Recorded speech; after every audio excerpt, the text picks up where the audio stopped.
Sicario represents an early success in the careers of Denis Villeneuve and Taylor Sheridan, but the movie's effectiveness is also due to another important member of the team. Written by Taylor Sheridan and directed by Denis Villeneuve, Sicario is a gripping thriller about FBI agent Kate Mesa, Emily Blunt, who is brought into a covert operation to take on the drug cartel alongside a shady CIA officer, Josh Brolin, and a mysterious operative, Benicio del Toro. Released in 2015, Sicario helped to establish Villeneuve and Sheridan as major names in Hollywood. Indeed, they would both go on to have amazing respective careers, including Villeneuve helming the Dune movies and Sheridan creating the Yellowstone universe on television. Sicario was a critically acclaimed hit, with a score of 92% on Rotten Tomatoes. Critics praised the work of its writer and director, but there is another collaborator on the project who got just as much attention. Taylor Sheridan and Denis Villeneuve combined perfectly for Sicario. Taylor Sheridan and Denis Villeneuve are two very distinct artists whose styles mesh together perfectly on Sicario. It can be rare for such a strong writing voice and such a strong directorial eye to work well together in a way in which both sides of the collaboration can shine through. Quentin Tarantino and Tony Scott achieved it with True Romance. Aaron Sorkin and David Fincher achieved it with The Social Network. Sheridan and Villeneuve achieved it with Sicario as well.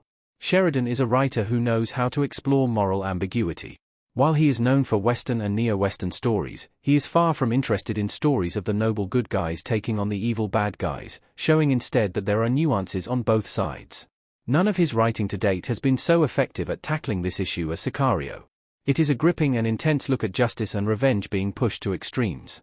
Alejandro's climactic confrontation with the cartel boss is a perfect example of Sheridan's challenging of the audience's grasp of good and evil. Villeneuve makes for the ideal director to tell this dark crime story, as his engrossing attention to detail creates a certain atmosphere for the thriller.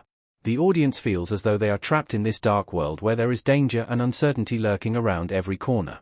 Long and Silent takes elevate the uneasy feeling, building the sense of foreboding doom that strengthens this script. Sheridan is also known for his sharp dialogue, and Sicario is another brilliant example of this. While Yellowstone's memorable quotes are filled with one-liners and whimsical ponderings, with Sicario, Sheridan shows off his talent for economical dialogue with hardly a word misplaced or unnecessary. This perfectly complements Villeneuve's willingness to use silence or the absence of dialogue as a way of building tension. Villeneuve uses silence to put the audience at a sense of unease and anticipation of something happening. He also uses the propulsive nature of the story to put the audience in the position of the characters, especially in the action sequences, flying the audience over the border as it follows the convoy into Juarez. Villeneuve elevates the action moments in Sheridan's script, making them as visceral and impactful as possible while maintaining the grounded nature of the story. Roger Deakins' cinematography played a big part in Sicario's success. Deakins strengthened the work of Sheridan and Villeneuve. As much as Denis Villeneuve and Taylor Sheridan make for ideal collaborators on Sicario, cinematographer Roger Deakins was essential to the effectiveness of the movie.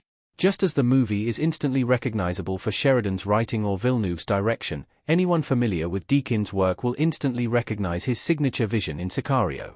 Once again, it is the movie's themes of moral ambiguity that are strengthened by Deakins' incredible work here. His use of shadows conveys the idea of darkness surrounding the story, and many characters seem to be operating from this place of darkness. It also adds to the tension that is nearly unbearable throughout the movie, as if danger can be lurking in those shadows and ready to strike at any moment.